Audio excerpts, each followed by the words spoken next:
Assalamualaikum warahmatullahi wabarakatuh. Berjumpa lagi dengan saya Isya Hikmatul Zahro. Di video kali ini saya akan mempresentasikan hasil kuliah kerja praktik saya. Langsung saja kita buka PowerPoint-nya.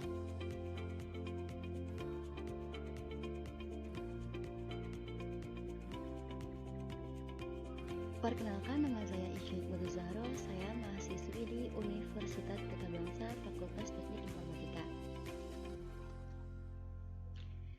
Nah, inilah judul KKP saya, yaitu Perancangan Sistem Informasi Jasa Penjahit Busana Shirley Tailor. Kenapa sih saya memilih judul ini? Karena saya ingin membuat aplikasi untuk perkembangan usaha milik ibu saya, yaitu Shirley Tailor. Yang melatar belakangi penelitian ini adalah transaksi penjualannya masih menggunakan sistem penjualan konvensional melalui tatap muka langsung. Selain itu, kurang strategisnya letak geografis pondok busana dan jahit Shirley Tailor, maka pelanggan mengalami kesulitan untuk datang langsung ke tempat.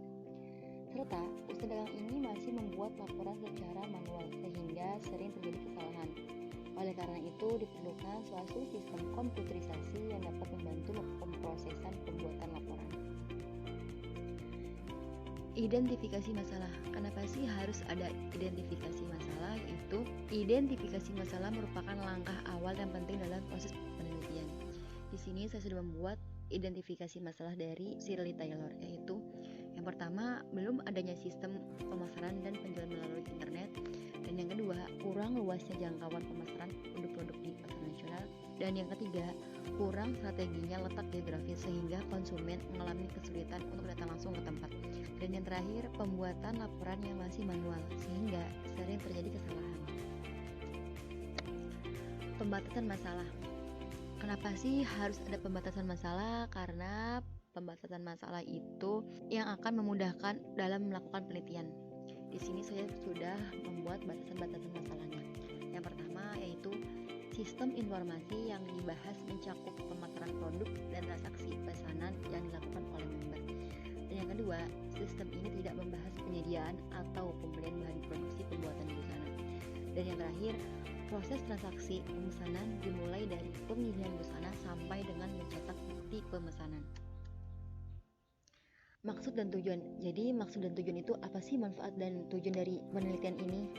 Di sini maksud penelitiannya adalah untuk membangun sebuah sistem informasi yang dapat membantu pondok busana dan jahit Shirley Tailor dalam memperluas jangkauan pemasaran dan memberikan pelayanan yang lebih efektif kepada pelanggan tanpa terbatas oleh area geografis.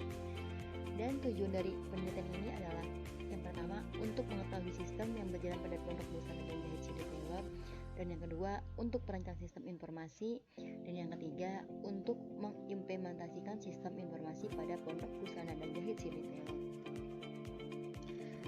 Tinjauan pustaka. Sistem informasi menurut Hanif Al-Fatah, sistem informasi merupakan suatu perkumpulan data yang terorganisasi beserta tata cara penggunaannya yang mencakup lebih jauh dari sekadar penyajian. Keberhasilan suatu sistem informasi diukur berdasarkan maksud pembuatannya, tergantung pada pengorganisasian data dan tata cara penggunaannya. Sistem yang berjalan. Jadi kenapa sih harus ada sistem yang berjalan atau yang bisa disebut dengan flowchart? Fungsi adanya flowchart atau diagram alur itu adalah secara grafik yang terdiri dari simbol-simbol dari algoritma atau yang menyatakan arah dari alur algoritma. Di sini saya sudah membuat sistem yang berjalannya flowchartnya, ada pelanggan, bagian penjualan, pemiliknya.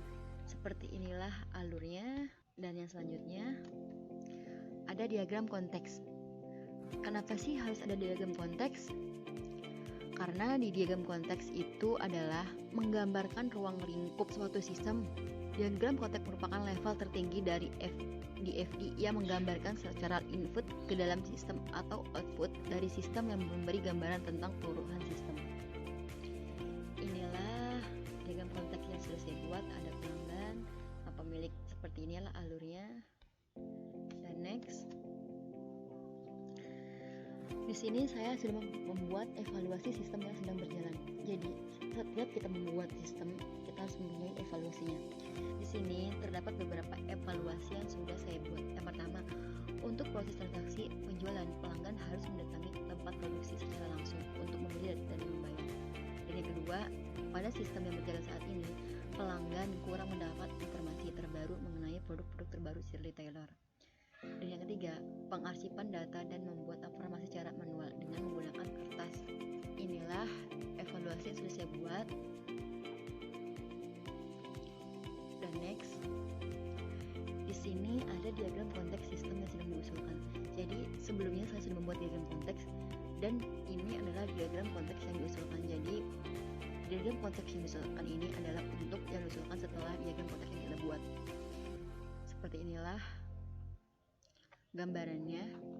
Dan next, perancangan basis data. Kenapa sih harus ada perancangan basis data? Karena di sistem informasi atau perancangan basis data, kita memerlukan ERD yang digunakan untuk perancangan sistem untuk memodelkan data yang nantinya akan dikembangkan menjadi database. Perancangan basis data seperti inilah juga yang akan membantu pada saat melakukan analisis dan perancangan database, karena model data ini akan menunjukkan bermacam-macam data yang dibutuhkan dan hubungan antar data. Dan next, kesimpulan. Jadi kesimpulan dari sistem informasi ini adalah sebagai media pemasaran dan penjualan online. Yang kedua, menambah jangkauan pemasaran produk menjadi lebih luas. Dan yang ketiga, memudahkan informasi mengenai produk busana dan jahit si retailer. Dan keempat, memudahkan pelanggan saat memesan busana jahit. Dan yang terakhir, lebih efektif dalam membuat laporan barang dan laporan penjualan. Saran dari sistem informasi ini adalah aplikasi ini hanya mengelola pemesanan secara online, namun pembayaran masih secara offline, sehingga sangat lebih baik lagi apabila produk busana dan jahit si retailer dapat memberikan layanan pembayaran secara online juga, misalnya dengan PayPal. Kedua, aplikasi ini dapat dikembangkan dengan menambah fitur-fitur lainnya yang menjadi kebutuhan pelanggan dan perusahaan pada waktu yang akan datang. Dan yang ketiga, masih harus dilakukan pengembangan dalam keamanan sistem agar tidak terjadi penyusupan sistem dari orang-orang yang tidak bertanggung jawab. Seperti inilah presentasi dari saya. Kurang lebihnya saya mohon maaf, semoga bermanfaat. Jangan lupa kalian klik subscribe dan jangan lupa juga kalian nyalakan loncengnya agar kalian tahu video terbaru dari saya. Terima kasih. Wassalamualaikum warahmatullahi wabarakatuh.